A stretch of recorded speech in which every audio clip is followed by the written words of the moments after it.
Well, There it is. well, welcome and good evening. Many of us watching the news from the Middle East and the Israeli-Palestinian conflict were left scratching our heads, confused when the annexation promised by Israeli Prime Minister Benjamin Netanyahu expired on its deadline, early July. This perhaps shocked some viewers less than when Kahol Lavan, Israeli opposition leader Benny Gantz, former general, after he managed to get part of the young Arab vote inside Israel, made great concessions to both Likud and the so-called Trump peace plan. Despite that, Gantz won his recent election in April on promises of opposing these very forces and reversing the infamous 2017 nation-state law, which a Likud politician called the law of all laws, echoing perhaps Saddam Hussein's avowed mother of all wars. Gantz promised to limit the power of organized religion in Israel. The annexation has predictably drawn inflamed responses from Hamas, from neighboring Lebanon, within Israel, within the UN. It threatens to the chagrin, perhaps, of Likud to unite rival Palestinian factions like Hamas, PLO, and the Palestinian Authority. 25 EU lawmakers vowed to declare sanctions on Israel if annexation proceeded. Recently, inside DiEM25, we also saw some inflamed internal discussion around the EU's potential and responsibilities in ameliorating or in no longer abetting the Israeli-Palestinian conflict.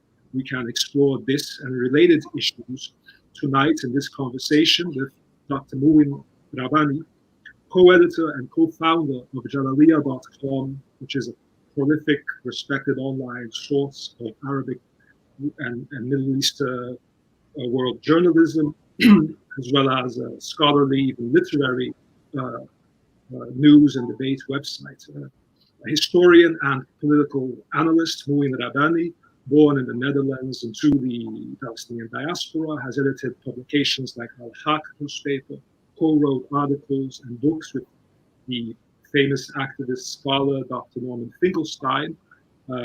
He studied at Tufts and Georgetown University in the late 1980s, around the time of the First Intifada. Rabbani has appeared as a speaker on Al Jazeera, Democracy Now, and now on DiEM25 Goes Local. And in arenas of the Middle East and Europe, he has challenged myths and misconceptions about the Middle East, offering substantial political proposals as to what can be done.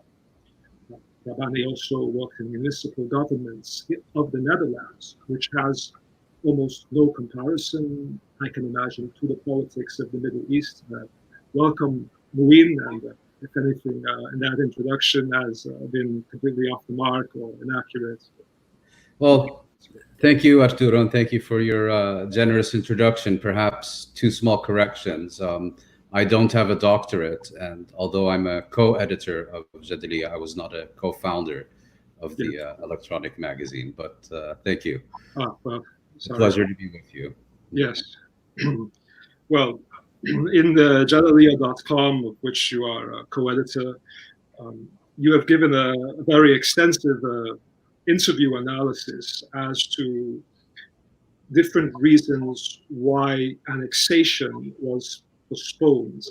And I think that the current confusion forces us to talk about this actuality.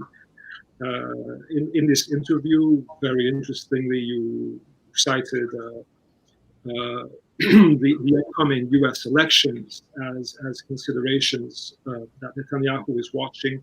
You cited Israeli journalist Anshel Pfeiffer's view that this was another election season media ploy by Netanyahu.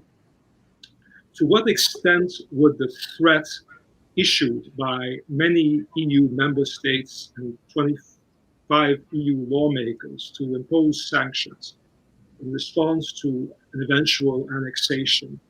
To what extent does that figure as a high priority in Israel's decision making? Well, it's a very interesting question, but perhaps it would be useful to begin with a little background about annexation and what it means. This is, I think, what we should talk about is not whether Israel will or will not annex West Bank territory, or rather additional West Bank territory, but whether it will formally annex such territory. Because what we've seen over the past 50 plus years, effectively since the immediate aftermath of the June 1967 Arab-Israeli War, when Israel occupied these territories, it already began with acts of annexation, formal in the case of East Jerusalem, and then later the Golan Heights and other areas along the Green Line, and informal throughout the entirety of the West Bank through areas, through actions such as establishing illegal settlements and expanding them and so on. So it's important to recognize that a very significant portion of the West Bank is, for all intents and purposes, already incorporated by the Israeli state in a process that is known as creeping annexation. And so the real issue that's been on the political agenda for the past year or so is whether Israel will maintain this informal de facto annexation of territory as occupied since 1967, or whether it will take the process to its logical conclusion and seek to formally annex them, which of course is a legal and administrative act that goes beyond what it has already done. Now, in terms of your question, I think this has put the Europeans and the European Union in a bit of a bind, because as you remember, when Russia conducted an act of annexation in the Crimea, I believe it was in 2014, the European Union basically went all hysterical. This was a flagrant and brazen violation of international law, imposed sanctions, other measures that remain to this day.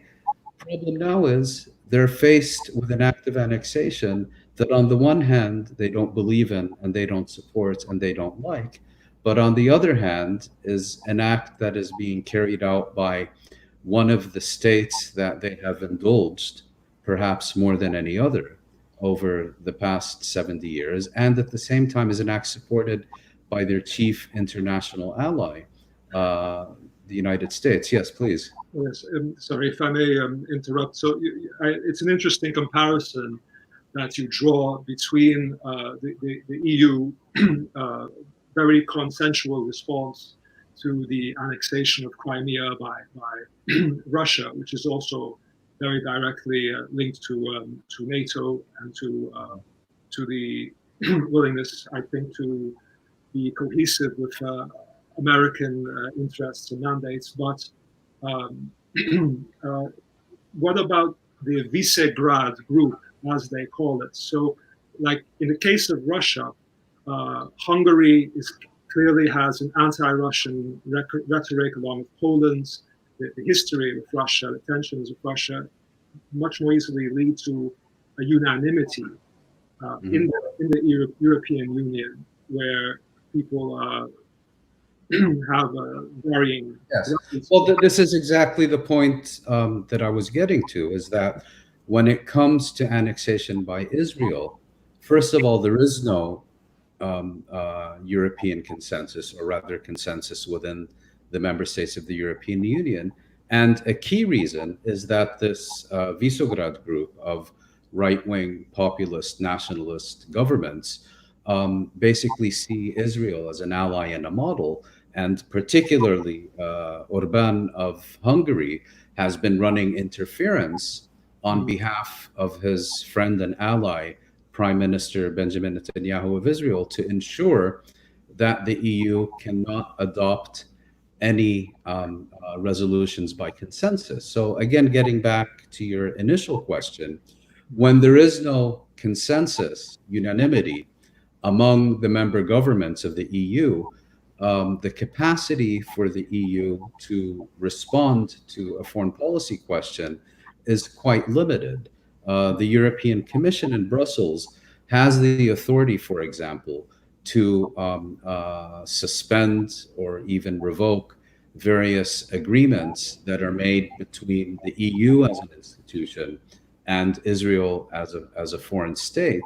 But the EU does not have the authority to compel its member states to take any measures unless there is unanimity on such measures. And even then, we haven't yet seen any unambiguous, clear, and definitive statements about what, if any, punitive measures Brussels or any of the member states, for that matter, would take against Israel if it proceeds with acts of formal annexation, which I should add are still very much on the Israeli agenda. Well, some EU member states were less ambiguous and more vociferous than others. But since we got started on how Hungary and Poland, these allies, blackball and prevents such unanimity, which I find historically quite ironic, of course. I mean, because Poland, I don't. Hungary, I'll be happy to explain why. But go ahead. We'll get to this in a moment. Yes, I mean, I'm very eager to hear this, but I mean, Hungary and Poland and other these heads of state, these figures have stated rather revisionist statements about the Second World War, yes. About the history of the Second World War and their responsibilities to the Jewish community that once existed. Israel has been very indulgent of that, one might add. Mm-hmm. Yes, and I've heard you previously, I believe, express the hope that Hungary and Orban, for various abuses, might face censure or even expulsion from the EU. And I'm curious as to your views as to this friendship with Netanyahu, how it has developed, how Viktor Orban, the current governments of Poland and Czech Republic, who express historical revisionism, how this nexus of alliances between these strange bedfellows, Likud and Orban, why do they like each other, and what other problems does this Visegrad group present for us, those of us who want to see progress in the Israel-Palestine conflict? Right. Well, if I can perhaps begin with two small historical notes. The first regarding the aspiration I had expressed of Hungary's membership in the EU being suspended or frozen or ideally terminated until they change their atrocious behavior with regard to the rule of law and all the rest of it. And, there are precedents for these things. When Jörg Haidar's neo-fascist party in Austria first entered government in the 1990s as a result of what was an otherwise legitimate Austrian parliamentary election, as you will remember, the EU and the other EU member states took punitive measures against Austria on the basis of the mere fact that an heir to the fascist tradition had entered a position of authority in Austria. And I think very much the same criteria should apply to other states, including Hungary. Now, I don't know enough about Orban and his party's background to say that they are a direct political heir of the fascist movement during the 30s and 40s, but their conduct, I think, particularly with regard to rule of law and other EU criteria, I think is in sufficiently brazen and direct violation that it's perfectly legitimate to speak about EU sanctions and punitive measures, particularly when in practice the EU is funding and financing Orban's continued hold on power by allowing him to basically bankroll his authoritarian regime. Now, the other one, you described the relationship between Israeli parties like Likud and European parties like Fidesz, I think it's called in Hungary, as strange bedfellows. Well, historically, they're not strange bedfellows at all. And if I can just briefly go into historical footnotes, Zionism, which I would define as Jewish nationalism, emerged in a European milieu which said that the Jews are a people like any other people in Europe, meaning in the context of the time that the Jews as a people are entitled to and should establish a nation state. In other words, it redefined Judaism from a religion to an ethnicity to a peoplehood to a nation. And the other principle on which Zionism was founded, it was, of course, one of the responses to the growing anti-Semitism in Europe at the time.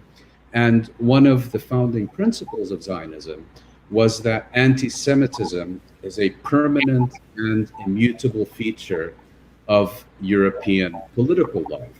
And there are explicit quotes from the founding generation of Zionists, like Theodor Herzl and others, which basically say that the struggle against anti-Semitism is a futile struggle because it can never be won. And therefore, we Zionists should seek alliances of convenience with anti-Semitic forces because there is a joint objective. The Zionists want to promote the emigration of Jews from Europe to Palestine, and the anti-Semites want to promote the removal of Jews from Europe as well. So there is a very large and extensive and well-documented historical precedent and tradition of these alliances of convenience. On the face of it, I fully agree with you. They do indeed look like very strange bedfellows.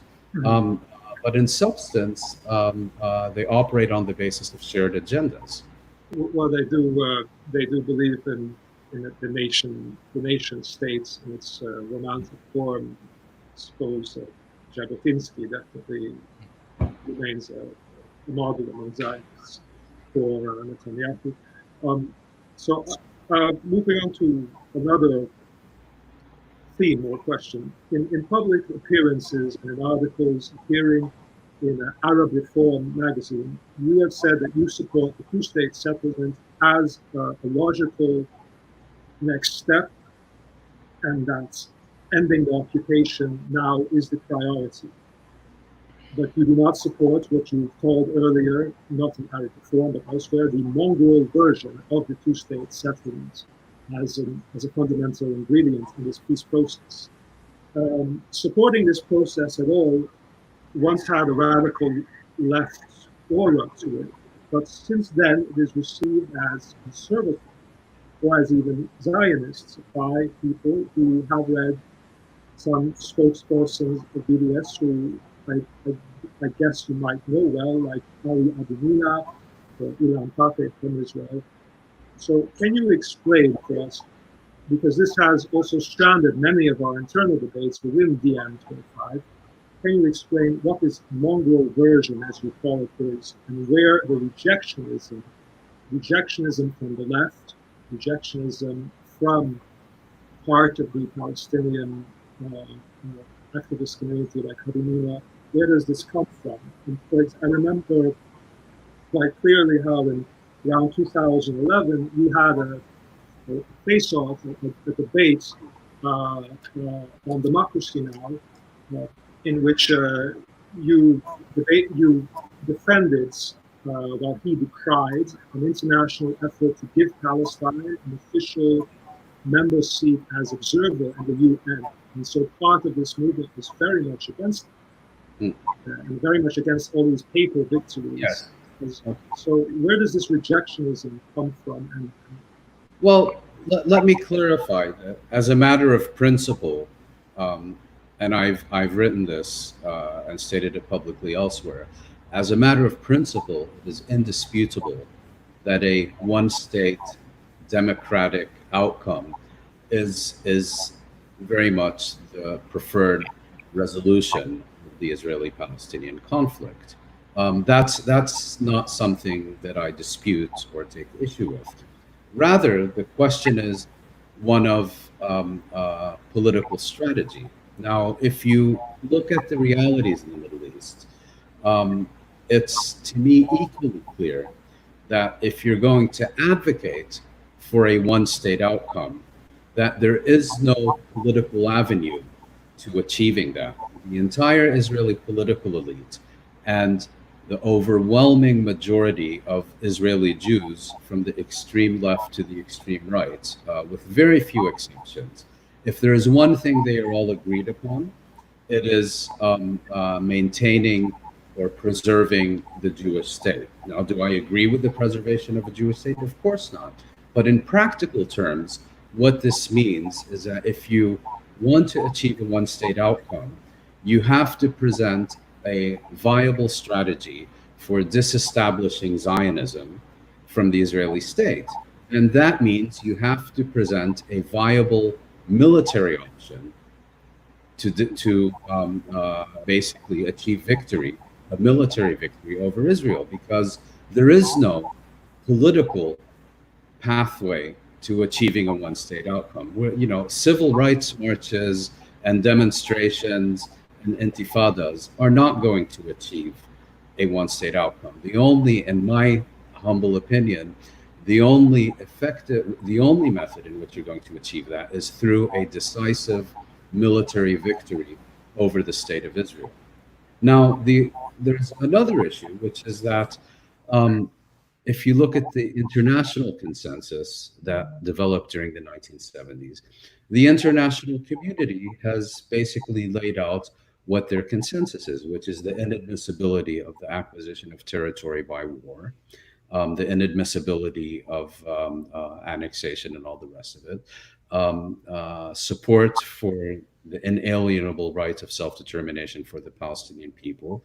And, to make a long story short, what the international community does support is an end to occupation, the establishment of a Palestinian state in the territories occupied in 1967, and last but by no means least, a just resolution of the refugee question. And my point of view is not that I disparage or reject or disagree with the one state solution, but unless you are able to present a credible military strategy for achieving it, you're talking pie in the sky, because you can't achieve it through political means. Ending the occupation is something that I do believe can be achieved without a decisive military victory. Now, just one last point, if I may, on this point, which is that many people point to Oslo as the ultimate indictment of the so-called two-state paradigm. Well, my response to that is this has nothing to do with Oslo, because Oslo was never about a two-state settlement. Oslo, in fact, was designed as an obstacle to Palestinian self-determination and as a means to perpetuate Israeli control over the Palestinian people and prevent an end to occupation. And so Oslo is neither Exhibit A nor Exhibit Z for the failure of any campaign to end the Israeli occupation, because it was never intended to do that. And it was not a failure. Oslo, in fact, was an overwhelming success in maintaining Israeli domination over the Palestinian people, which is exactly what it was designed to do. Well, the military victory scenario, which is the only possible precursor, as you see it, to such as it is imagined, a one-state solution. I mean, this has manifested as a talking point in the Arab world in speeches of Assad's and Saddam Hussein and of regional dictatorships. They promised to their populations to do this, but it has been impossible. And I take it that you support the non-violent route to achieving peace in that area. May I just interrupt you and say, I have no principled objection to the use of armed force. This is not about being a pacifist. I can think of numerous examples throughout history where the resort to armed force by states or opposition movements has, in my view, been legal, legitimate, and entirely justified, and in some cases even rational. Rather, I was making the point that in this particular case, there is no military option, at least for the foreseeable future, in order to achieve the preferred outcome. There are political pathways to achieving what is a minimally acceptable outcome. But why do those who reject your view, which seems rather clear or rational, what is their motivation for insisting on a one-state answer tomorrow? I mean, well, this is a little of reading tea leaves, but Yep. from my interaction with these people, my understanding is that they are looking, quite correctly in my view, at the morality of the issue. And when you look at the injustice that has been done to the Palestinian people and the nature of the Israeli state and so on, well, I think, anyone with a conscience is going to say that a one-state outcome is preferable and more just and more this and more that. So no disagreement there. But I think for many of these people, they base their political strategy on, or rather, they base their political conclusions on their understanding of morality and preferred outcomes, which is all well and good, but they don't answer the crucial question of how are you going to achieve it? And and this is applicable, I think, in a lot of political situations around the world. Secondly, I think some of these people also have, if I can put it politely, perhaps some illusions about how you can achieve that outcome. I've heard people suggest that tactics like BDS and civil rights marches and other nonviolent means can basically bring the Israeli state to its knees. I disagree. So I've heard you say in the past about the New Republic magazine. The less New Republic, the better. This is a magazine well known in the United States, which This is something I've said? I think so. Well, I don't remember saying it, but certainly the New Republic that I used to read in the 80s and the 90s, I would amend that to say no New Republic would have been best. Yes. That's quite funny. Well, the New Republic's magazine's managing editor from the 1990s, if my sources are accurate, Peter Breinart, also vocally supported the Iraq War and then regretted it. Recently, this month, came out in the press advocating for a one-state solution in major newspapers and claiming that the two-state solution is quote-unquote dead. So why would Breinart try to take distance from Israel? Do you believe this comes from genuine concerns for human rights, or how would you assess such a transformation? Well, I'm not going to pretend to be able to read his mind. I did read his opinion piece in the New York Times. I think it came out a few days ago, Yeah. and I think it's a very good example of my response to your previous question. He lays out a case of why a one-state solution is preferable to a two-state settlement. And, that's something I think very few reasonable people would disagree with. I certainly wouldn't, even though I think he takes it too much from a perspective of what would be good for the future of Israel rather than for the Palestinians. But that notwithstanding, he lays out a convincing case of why a one-state solution is preferable.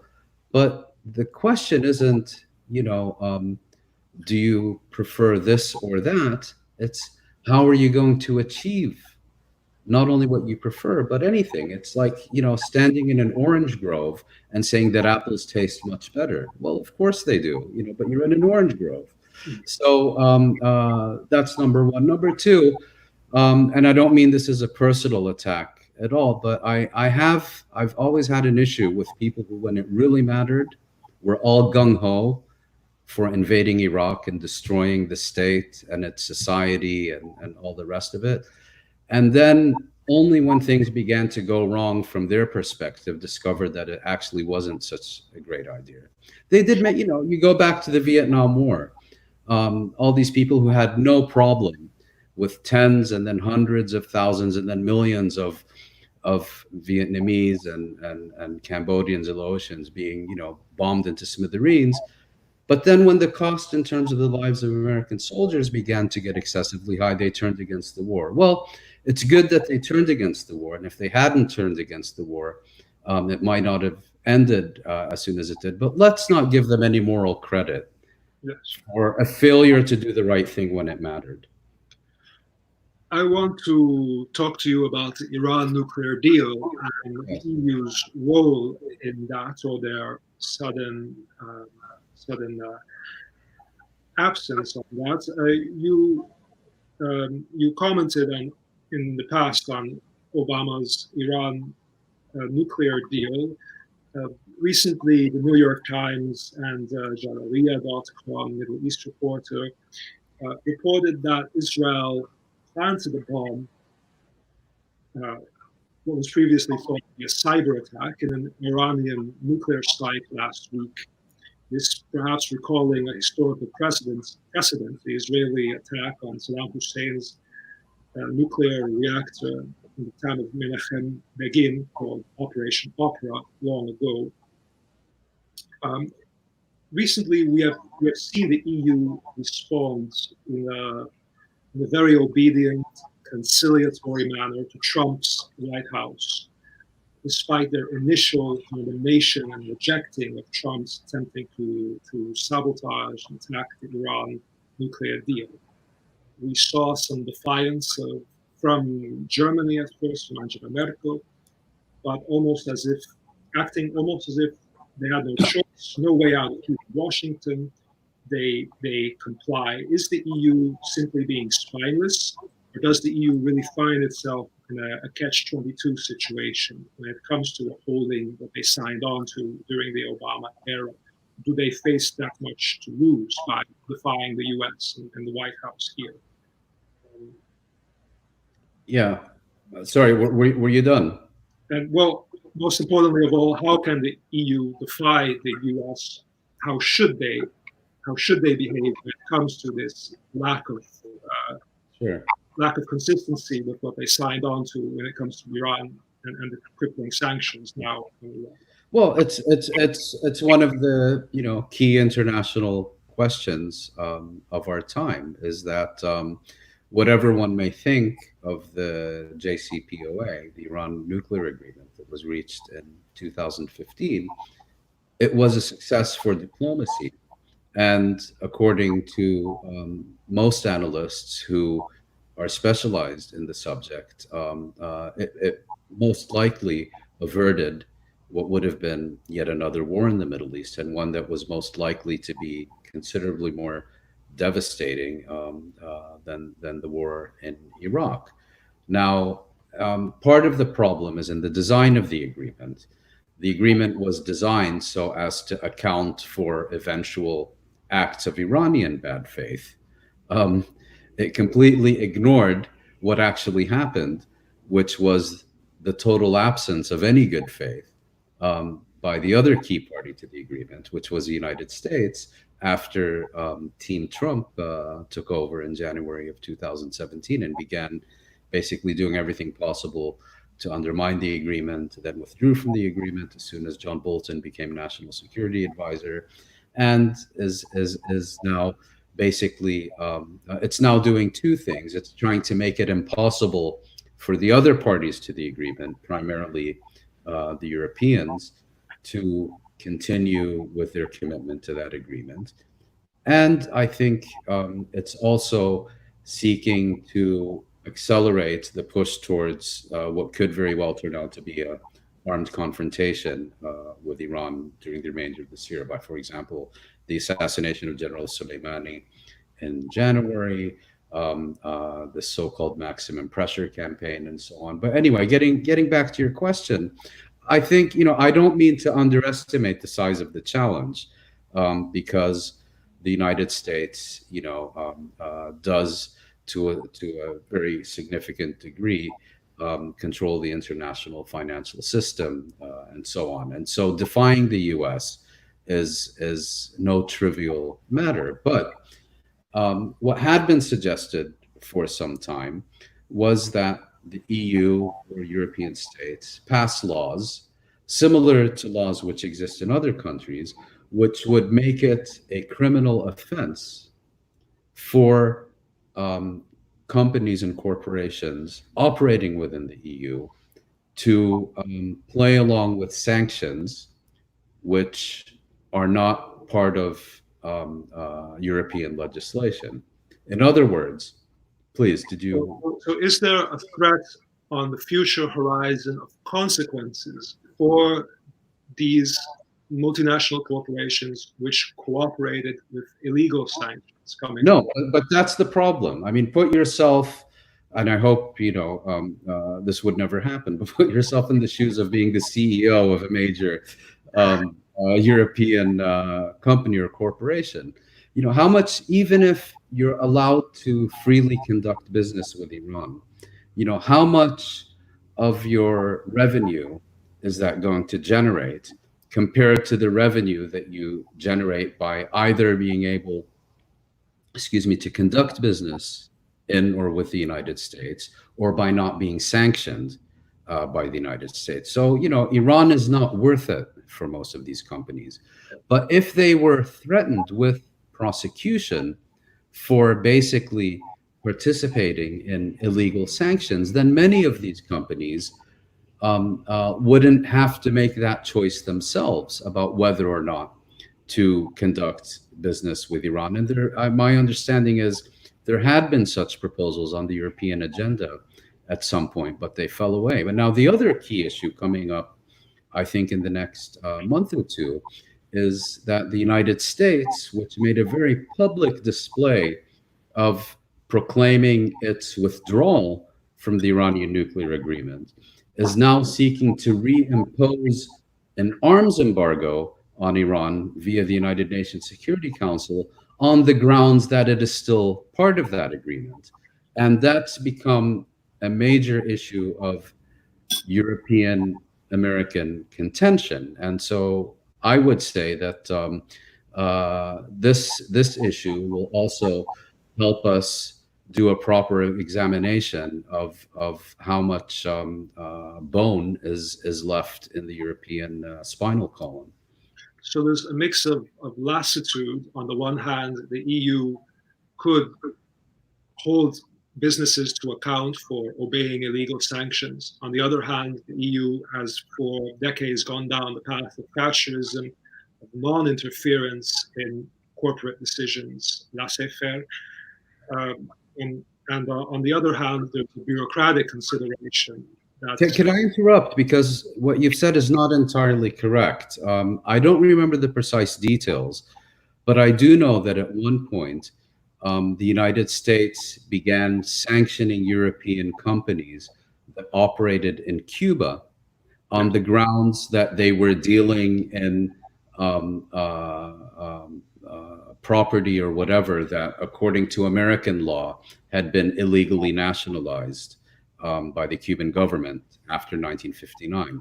And the European Union and European governments took a very firm position on this issue with the United States and successfully compelled Washington to stand down. Now, another reason I raise this issue is because The United States itself has legislation, for example, in the 70s and 80s, that made it illegal for US corporations to participate in the or to show respect for the Arab League boycott of Israel. It would have been a crime for an American company to refuse to do business with Israel on the grounds that it needed to boycott Israel in order to preserve its commercial interests in the Arab world. And okay, the U.S., is a significantly greater economic power than the European Union, but this is an option that's very clearly available to European legislators and decision makers. But the likelihood that Trump will continuously punish the one of the major trading blocs in the world, which, I mean, Trump would not ever conceivably, for example, bomb Western Europe. I mean, well, okay. At this point, nothing is out of the question, but you're probably right. Yeah.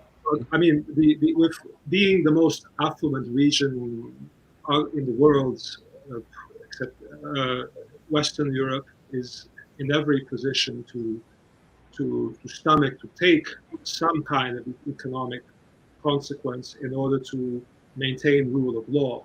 But it will not be the smallest sacrifice.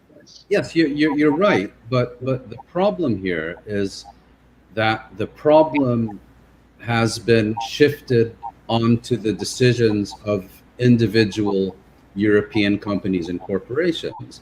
So of course they're not going to defy the United States, because it would basically be a situation of these individual European companies taking on the might of the US legal and financial system. But I completely agree with you that if there was European legislation or a political decision that created a reality of collective defiance of these American tertiary sanctions, I have no doubt that these sanctions would become very quickly ineffective and most likely irrelevant as well.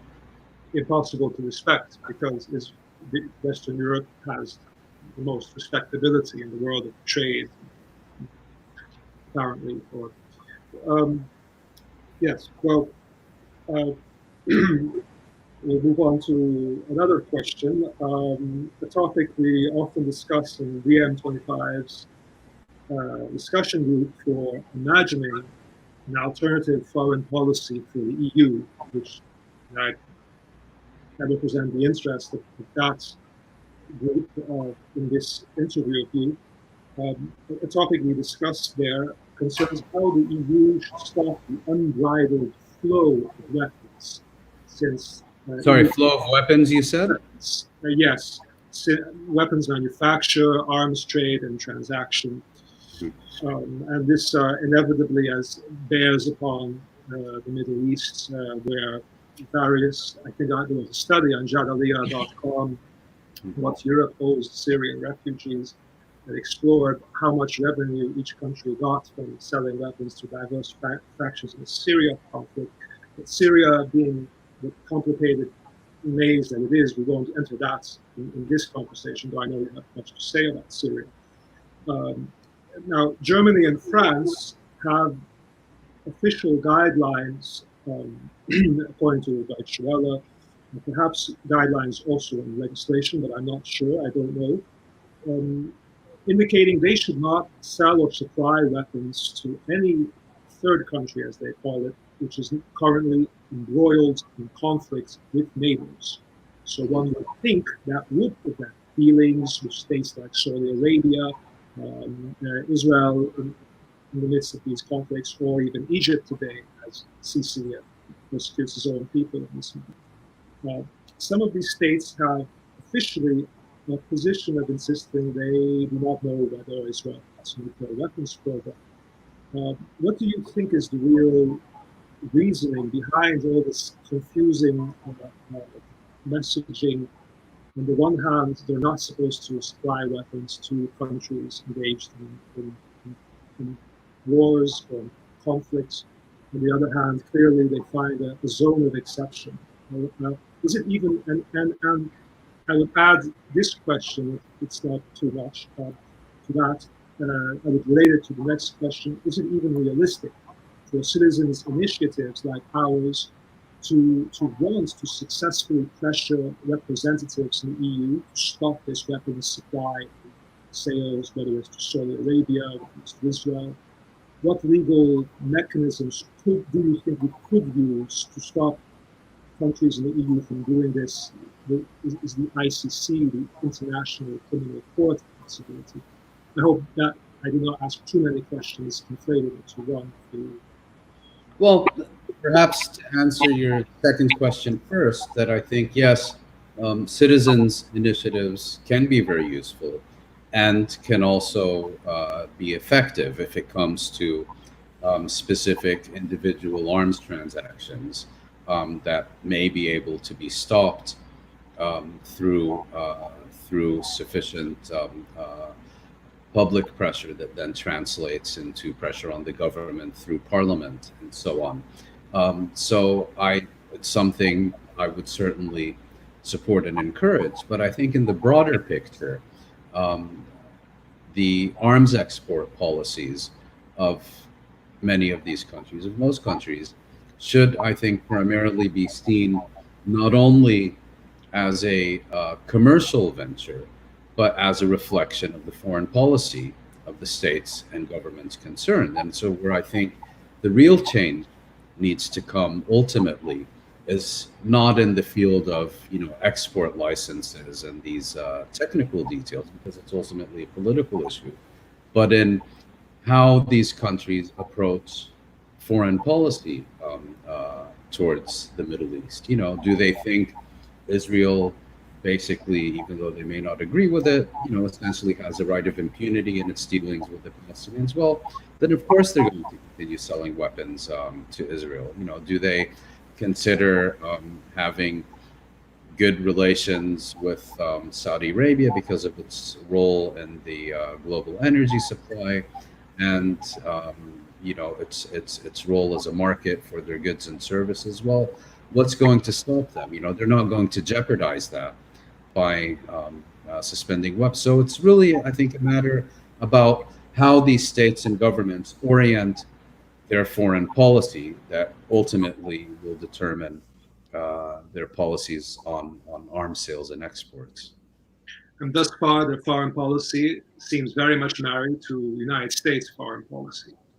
Well, yes, but I'm beginning to get slightly hopeful that the experience of the past 4 years may have finally begun to persuade at least some Europeans that they should perhaps consider beginning to display not independence, but perhaps the beginnings of autonomy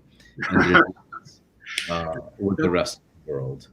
This is the message that we try to stress within our foreign policy discussion group, which remains a rather eccentric group within DiEM. So, speaking of measures resembling sanctions in response to human rights abuses, before the coronavirus epidemic, this world quarantine has halted things in the world, there were parliamentary discussions about the need to label products made in these settlements as such, so that the European consumer can make a decision knowing whether a product comes from somewhere in Israel within the internationally recognized legal borders, or where it comes from the settlements. But do you have any hopes for that being enforced? Has it been, to an extent, adequately brought up by now? Because I remember you expressing this hope years ago in a conference. Well, I expressed a little different hope than the one you're referring to. To me, it's always been a matter of exasperation that this debate is even taking place.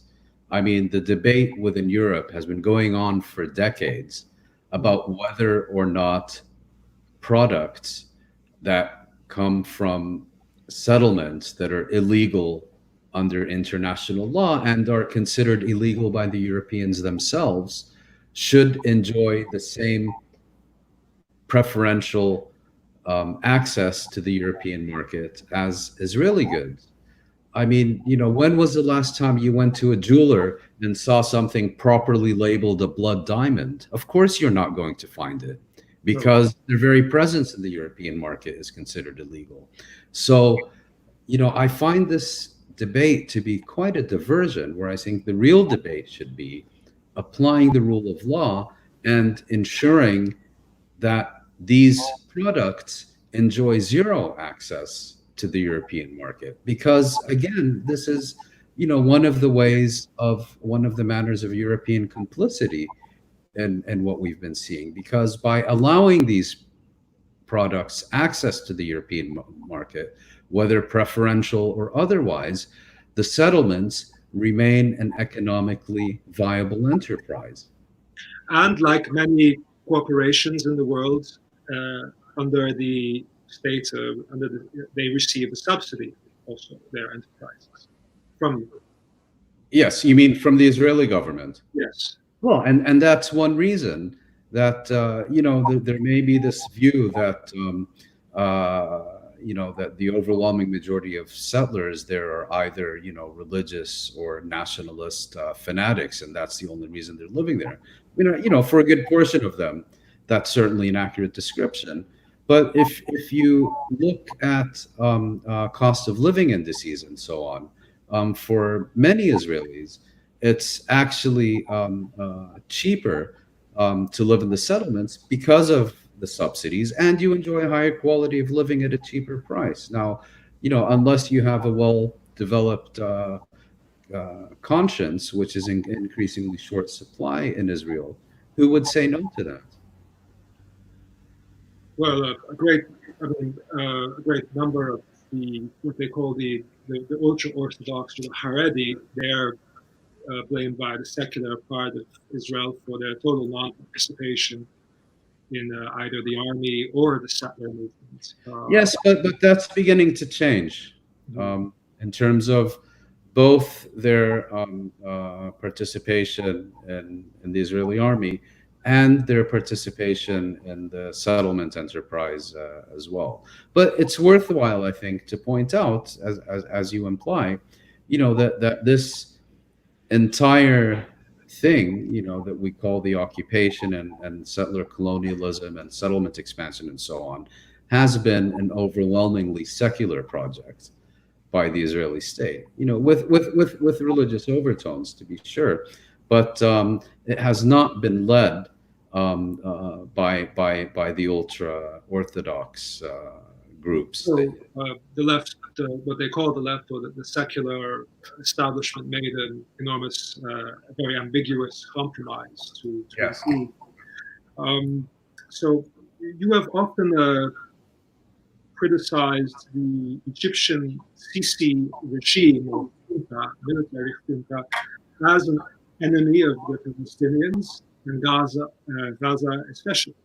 Sisi also, most significantly oppresses his own people with terror campaigns, forced disappearances of young Egyptian dissidents. Even a few EU young exchange students from Europe have disappeared or died under the regime of Sisi.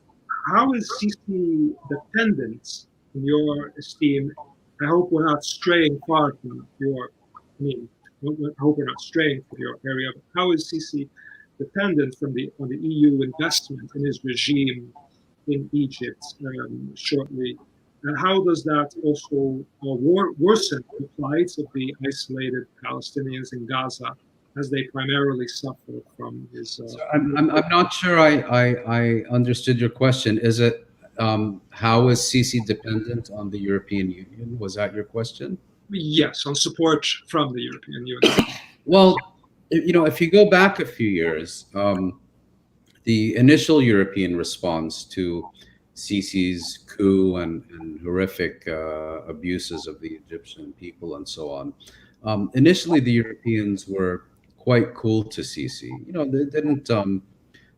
They didn't treat him as illegitimate by any means, but they tried to keep a distance from him and didn't want to be seen in public with him too much and so on. And then you began to get the refugee crisis, And that overnight transformed Sisi into a valuable international ally, for helping to decrease the number of brown people who might try to make it across the Mediterranean into the southern flank of Europe. And so I think this is an important part of the equation that, on the one hand, that Sisi, like Mubarak before him and Sadat before him, have been able to successfully market themselves to the Europeans as leaders who were able to ensure stability within their countries and are able to prevent the export of their domestic problems to Europe through refugee crises or radicalism or whatnot. And so, in that sense, I think Sisi is increasingly being seen as a dependable ally, and human rights concerns and issues like that, to the extent that they were ever meaningful on the European agenda with respect to Egypt, have, for all intents and purposes, disappeared. Mm-hmm. So the recent elections in Israel, which created a moment of suspense when the world thought that Netanyahu's lucky streak had ended. That election saw an unprecedented participation of the Palestinian citizens of Israel, what's called in Israel the quote-unquote Arab vote. In September last year, an op-ed appeared in the New York Times by Ayman Odeh, Arab leader of the Joint List and of an Israeli Communist Party, I think it's called Democratic Front for Peace and Equality. And the op-ed very confidently had the title, "We are ending Netanyahu's grip on Israel." Maybe I should, I think I don't need to now explain to the viewers what the Joint List is, other than an alliance of progressive political parties within Israel. So I would like to know what you thought of this, other than their, of course, obvious enormous disappointment of these young Israeli Palestinian citizens who strategically voted against Netanyahu for Gantz, to finally see that he is very lax on the annexation talk and all this extremism. But what do you think of this rise, or this new phenomenon? Well, I think perhaps no one is as responsible for it as Netanyahu, because there is a long tradition among substantial portions of the Palestinian community within Israel of boycotting these elections because they view Israel as an illegitimate state. And there is also a long tradition of division and fragmentation among the main political forces within the Palestinian community in Israel, between communists and nationalists and Islamists and so on. Now, the level of incitement under the Netanyahu government in the past few years reached such a crescendo. And then, of course, with the passage of the nation state law, which defined Israel as a state in which the only people who have a right to self-determination are the Jewish people, and so on. I mean, it's the equivalent of the United Kingdom defining itself as an English state. Anglo-Saxon states. Yeah, or no, an English state, meaning, if you're Scottish or Welsh or Irish, you're formally a second-class British citizen. And so this put this communities back to the wall, and they were able to put their differences, at least temporarily, aside and form this parliamentary coalition called the Joint List, which then first of all gave it greater parliamentary representation, and then because of the ceaseless incitement from Netanyahu, and I should say most others across the Israeli political spectrum, particularly on the right, many people who otherwise would have refused to vote or wouldn't really have cared about voting came out and voted for this group. So it was able to become a substantial force in the Israeli parliament. Now, where they went wrong, if I can use that term, is that they assumed that the blue and white coalition, which was the main rival to Netanyahu and the Likud, would make at least informal agreements with them, because they shared the joint objective, if for different reasons, of removing Netanyahu from power. What happened in practice was that Netanyahu and Benny Gantz decided they have more in common with each other than to allow a situation where an Israeli government would have to rely on the active or passive support of legitimately elected Arab members of parliament. And that's kind of the short version of what happened. So I'm very interested in knowing if you project in any way a future for a movement like this Democratic Front for Peace and Equality, which is a non-confessional socialist party in Israel, if they have an interesting role to play in the future towards ending the occupation by peaceful means, and also, yes. Well, the Democratic Front for Peace and Equality is right. It's either the Communist Party or a coalition led by the Communist Party. I forget for the moment which is in turn one of the component members of the joint list that we were just discussing. Yes. Do you see them playing any interesting role in the future? Well, I think the interesting thing to look at moving forward is that the Israeli Labor Party has finally managed to obliterate itself under the weight of its own contradictions, and parties that were traditionally associated with Israeli left have made political compromises that have made themselves increasingly unpalatable for Israelis who would in previous years have voted for them. And you're now beginning to get a phenomenon, a very modest one to be sure, but one that under the right circumstances may expand, of progressive Israeli Jews voting for the joint list because they see it as the movement which is conducting the most principled opposition to Netanyahu and his policies. And the Democratic Front for Peace and Equality, which you just mentioned, is of course a component of this joint list. Yes. Before last question, I will turn on the lights in this room. Please. Sorry, I just didn't want to disturb by moving on. So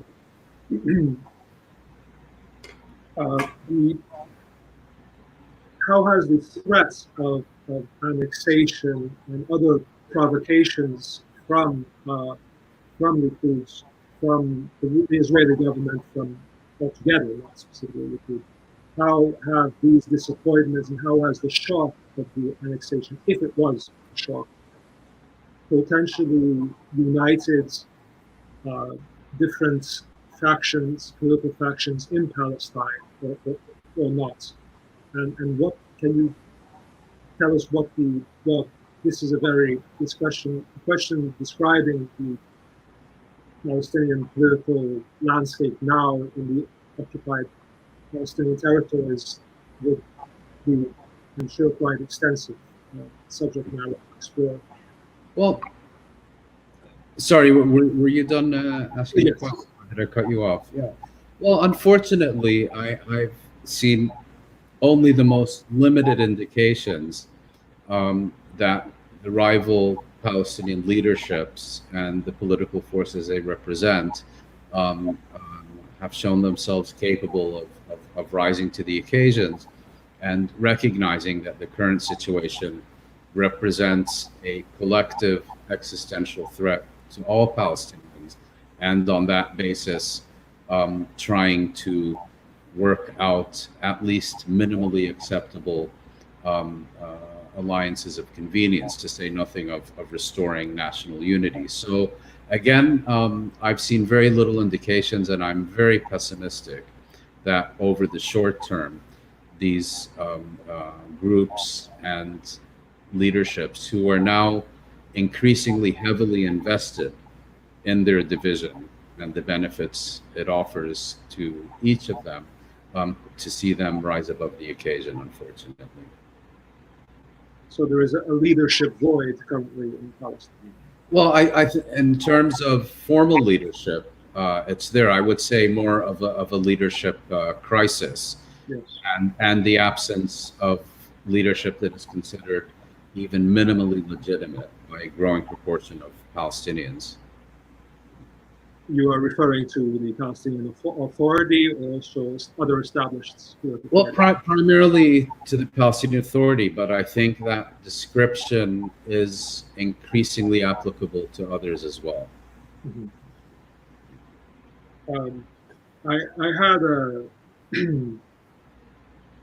I had two more questions. Please.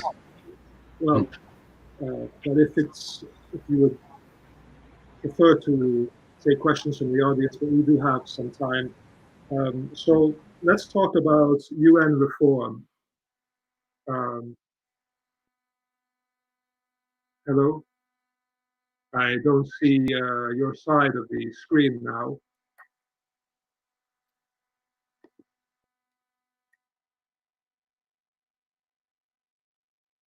Okay. Well, it seems that Mouin's connection has dropped. I'm sorry, my line dropped. I missed your last two sentences. We saw that. Yeah, you told us earlier that the electricity in Washington reminded you of the Middle East in the early 90s. I think I referred to the 70s. The 70s. Beirut. Well, yes. So, so to change the subject for a minute from the precise region we've been discussing, a popular cause among the Western left today, and this is a question I'm curious about, that might seem like out of the blue, or bearing little relation to previous, but the popular cause among the Western left today seems to be the cause of Kurdistan. And the cause of Kurdistan, you said? And the Kurdish people. Yes. Yeah. And I sometimes find it difficult to understand how the left finds it uncontroversial, as from the left we denounce the Israeli activity in the Golan Heights, but then there is how does this not contradict with the kind of uncontroversial support to a Kurdish eventual statehood, which would comprise, in essence, large parts of Syria, Iraq, and Iran? What view could you? Is this a contradiction? And what view do you have of the U.S. support for Kurdistan, or for certain factions, wavering support or unsteady support? Well, I think that's a long and complicated question. I think. Sorry. To get first things first out of the way is that the Kurds, like any other people, I think, are entitled to the right of self-determination.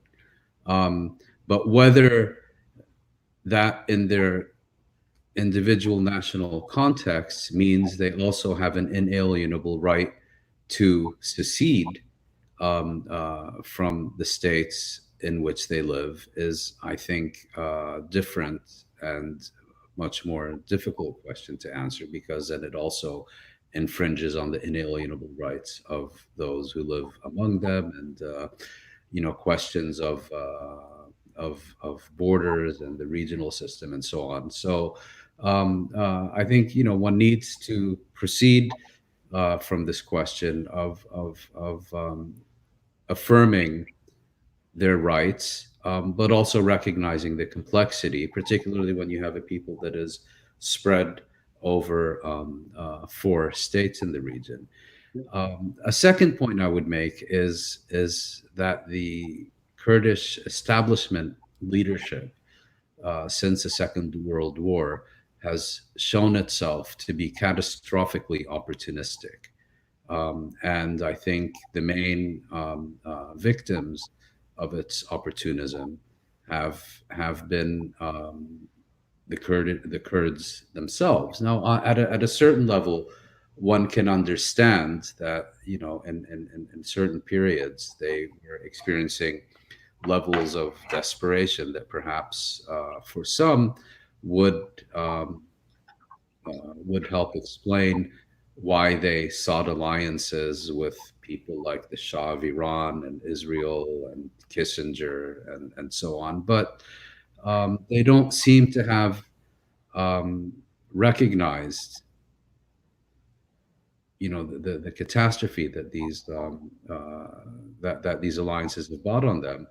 And to the contrary, you have the same leaders still in power, making the same alliances to a certain extent to the same effect. So, and also I think it's a very different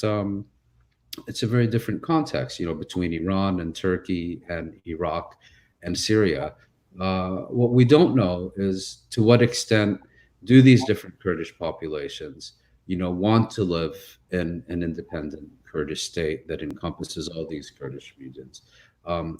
If indeed they do, to what extent is that politically feasible, and to what extent can that be done in a way that also respects the rights of Arabs and Turks and Iranians who live among them? Where do you draw the border?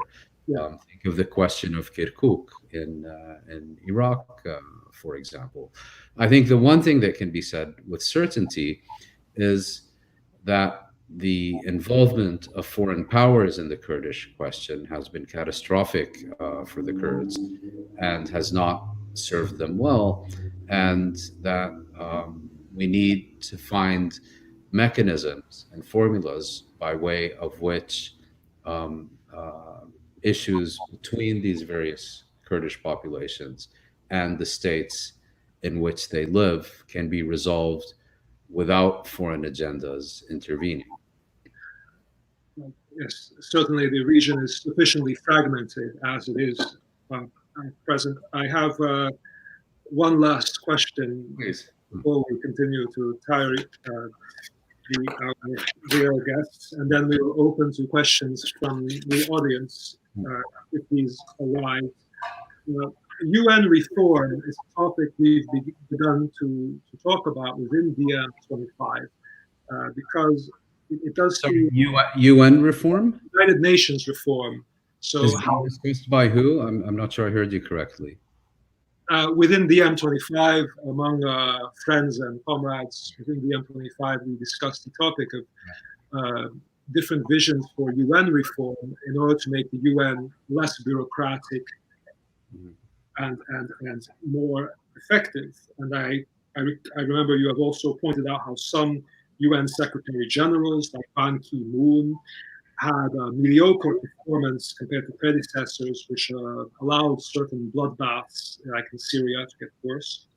When it comes to the crisis of the Palestinians, do you envision a need or a possibility for reforming the United Nations to make it more effective? And do you have any ideas so that all these paper victories that the Palestinians have in recent decades accumulated, which the main paper victories like UN Security Council Resolution 242, which Norman Finkelstein often talks about, and which was revamped in another resolution. Would it require UN reform to make these into a vital political force? And how do you have you envisioned that? Like, well, perhaps I should preface by saying, if one wants to be fair to the UN, and that that's not necessarily going to be the case with everybody, but in fairness to the UN, it does not exist independently of its member states. So we're not dealing with a body that can adopt decisions and then implement policies, whether its member states support it in doing so or not. So it's, you can think of it in a sense like a hostage situation, if you want to put it very crudely. But having said that, it's also true that the UN's organizational structure is, in certain respects, getting increasingly anachronistic. Britain is a permanent member of the Security Council. On what basis? What does it represent? Brexit is Brexit. Yeah, well, even more. I'm even referring to the UK before Brexit. It just doesn't make any sense, So there's that. There's the whole, and it's also true that you find within the UN bureaucracy a situation where, whether it's for careerist or opportunistic motives, that in contrast to previous decades, you will find officials and staff and so on who will go out of their way not to offend the United States and not to offend Israel, because that would be considered offensive by the United States. So there is a certain paralysis that has set in, and there's an object lesson here. The former Secretary General, Boutros Ghali, was basically thrown out of the UN because he dared to release a report that revealed certain facts about Israeli conduct in Lebanon during the 1990s. And it was kind of, the old saying, kill one, teach 100. Well, it has... At the time of Ariel Sharon, the first Lebanon war. No, I believe at the time it was Shimon Peres or Rabin who was a prime minister. But the decision, this had to do with Israeli conduct during the 1990s, not the 1982 invasion. Oh, of course, yes. Yeah. And so you asked me if I have specific ideas about this. Thinking just off the top of my head, there does seem to be a tendency to throw a committee at every problem. Yeah. And that hasn't been working. When you have situations, for example, you had for a long period two special envoys for Lebanon, one for this resolution and one for that resolution. The Secretary General's envoy in the occupied territories is there for the promotion of the peace process, even though that peace process doesn't exist and no one is even pretending that it exists. When Lakhdar Ibrahimi resigned, after both he and before him Kofi Annan had resigned as special envoys on Syria because they felt that their agendas and proposals have been sabotaged, to me, it seemed to make sense not to appoint a successor until a role would have existed for one. But there was kind of this, bureaucratic momentum that meant it had to go straight through. We will open now.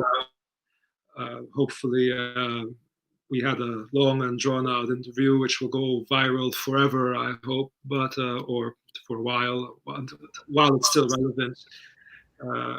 So we open for questions in the YouTube chat. And there's an echo, which I will try to.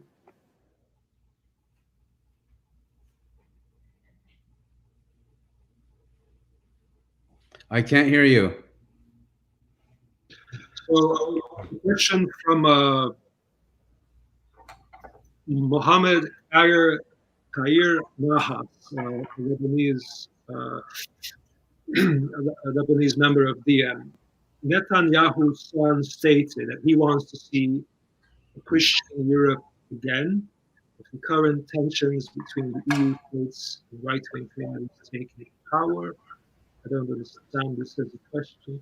Do you worry that, this is the next question from Mohammed Khair Nahas, DiEM member from Lebanon. Do you worry that this integration of EU markets would lower its bargaining leverage? And would an EU-like project be able to help stabilize the Middle East? Yeah, well, that's three questions. On Netanyahu's son, I would repeat, what I said earlier in response to your comment about Netanyahu and Orban forming strange bedfellows. Well, when you get an Israeli leader, calling for a Christian Europe, and given what has been the history of the Jewish people in Christian Europe, well, again, one has to understand that for the Zionist movement and the Israeli state, the strategic objective is the state and the power of the state, and wherever there is a contradiction between the interests of the state and the interests of the Jews in Europe or anywhere else, invariably the state wins out. And one only needs to look at the history of how Israel and before the Zionist movement dealt with European anti-Semitism to see that.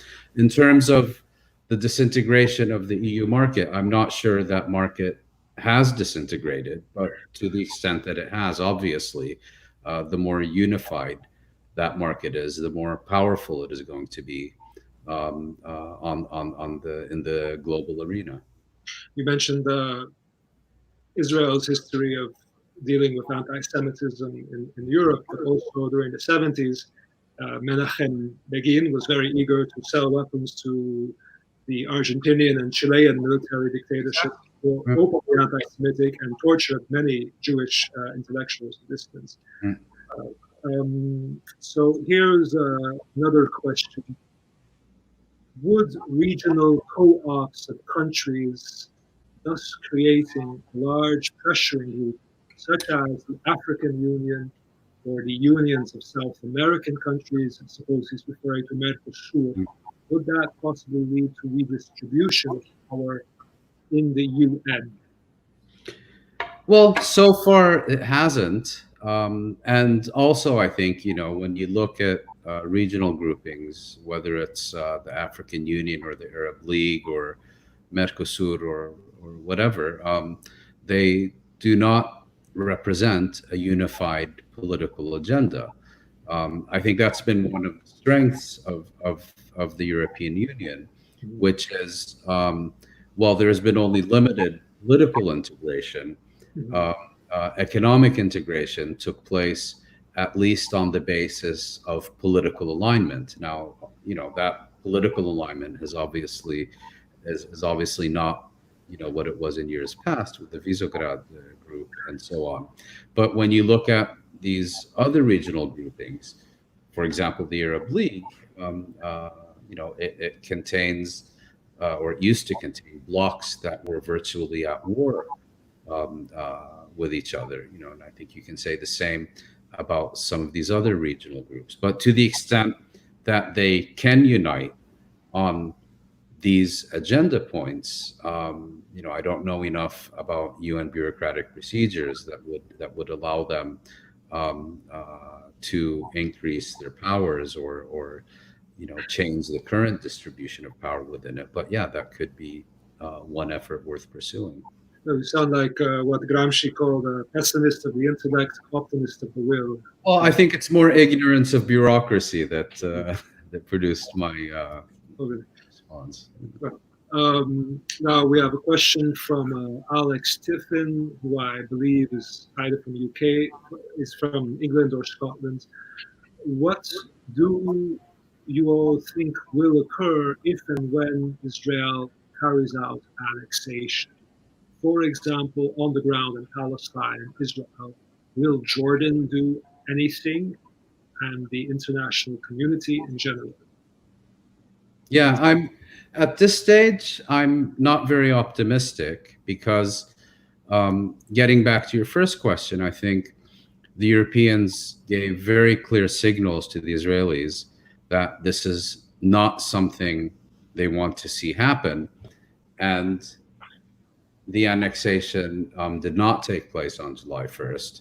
One would have expected that the Europeans would have taken advantage of that window of opportunity to spell out very clearly to the Israelis of these are the measures that we are going to take if you nevertheless come back and implement annexation without any ifs, ands, or buts.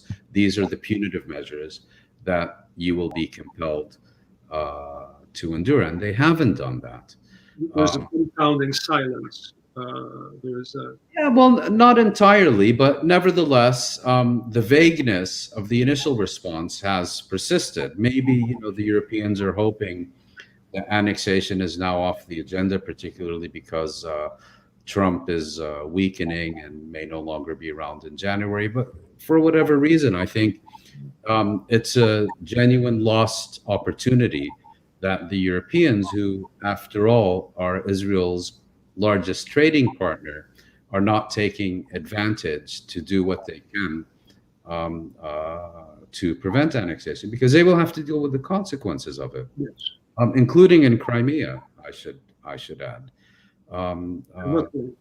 Well, in the sense that you can't get on your high horse and rail against the illegitimacy of annexation in one place, and then at the end of the day act as if nothing happened in another place. It just doesn't work in the 21st century anymore for Europeans. So Moscow and these Donetsk rebels and so forth will use that example to show that the EU is. Well, I guess what I'm saying is that the the EU policy of seeking to reverse the Russian annexation of Crimea and mobilizing the international community to impose consequences on Russia for maintaining the annexation of Crimea becomes a much more difficult proposition to sustain when you're effectively looking the other direction while Israel annexes West Bank territory. And I'm not a specialist on these issues, but I suspect many historians would say that most likely Russia has a stronger claim to Crimea than Israel has to the Jordan Valley. Yes. We hope that they will back up their promises and bluster and keep to the rule of law, or not just look the other way in case. We are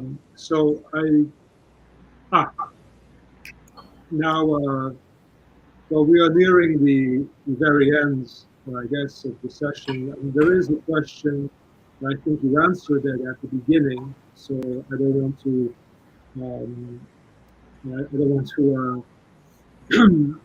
have you repeat yourself, but Nicholas Huckner, a DiEM25 member, is asking, is a two-state solution really what the Palestinians ultimately want? Is it not a defeat for them? And Nicholas Huckner.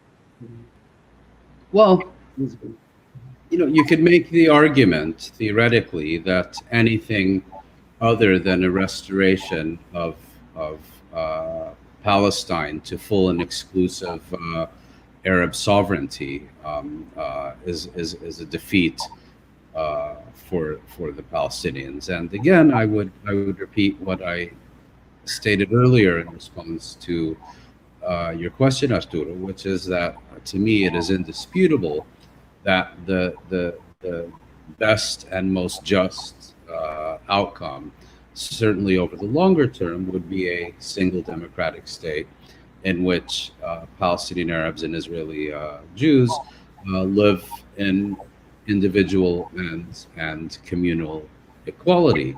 The problem is that there appear at present no means of attaining that ideal, because the only means of attaining that ideal, at least in my humble opinion, would be through a decisive military victory.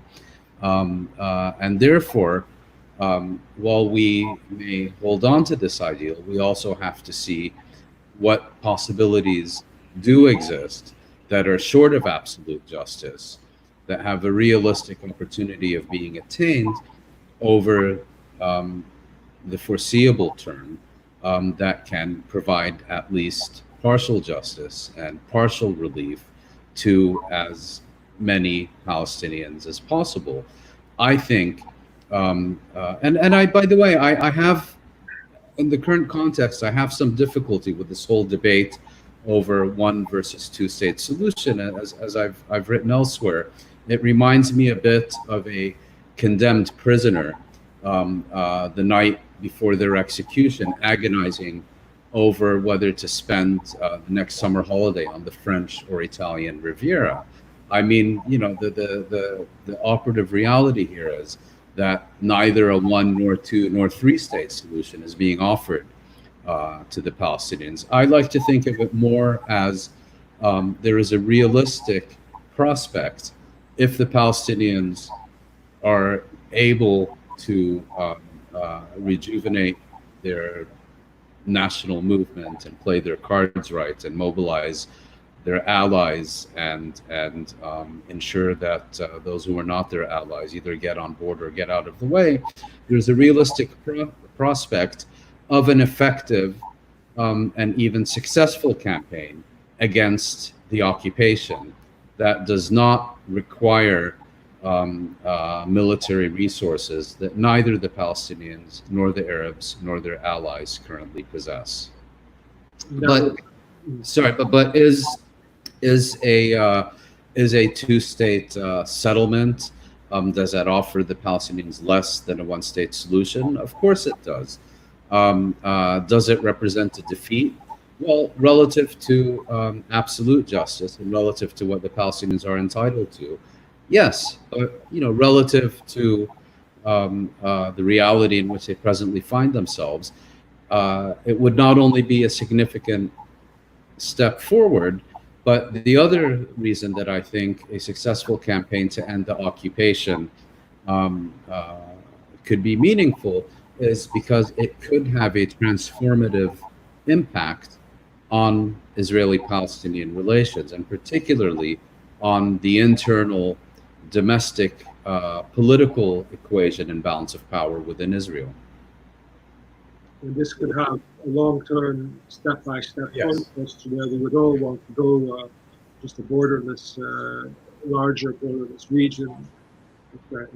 Well, there are some people who suggest, and among them, towards the end of his life, Edward Said, the famous Palestinian intellectual, you know, Edward Said made his name in the 1970s with a book called The Question of Palestine, which was basically a book-length exposition of the two-state settlement at a time when it had virtually no Palestinian adherents.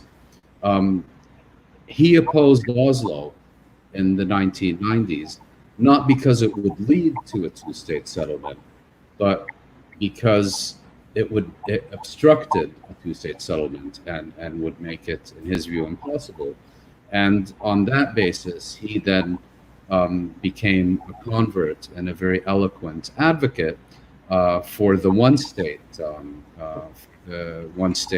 solution. Now, I had the privilege to interview him in Jerusalem. I believe it was in 2001.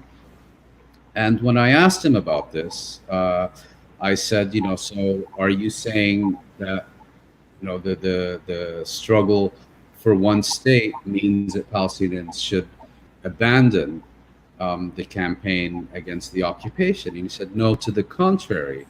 And I'm paraphrasing him here, but he said something along the lines of the campaign against occupation remains essential, and if it succeeds, could in fact lay the basis for a peaceful one-state outcome. And I think that makes a lot of sense. I gladly defer to him on this point. Yes, well, ideally, after the end of all these quite terrible conflict, this might be a Benelux type outcome for the not so far future, I hope. One never knows. Thank you very much, Mouin Rabbani, for and for these lucid and this very sober political analysis and interview. I'm sorry for the technical problem somewhere in the middle of the lighting. But yes, I think that, of course, I would have more questions for you and more to talk about, but I think we have reached, we are a little bit over the time limit. And I suppose Miriam, the technical mediator, wants us to wrap up now. Yep, I see that. Yes. Well, hopefully, thank you very much. I very much enjoyed our discussion. Thank you. Okay. So did I and our audience, and hopefully it gets us out of our current swamp when it comes to this discussion within DiEM25. Well, and perhaps we will resolve the Israeli-Palestinian conflict. All right. Thank you. Thank you, and good evening. Bye.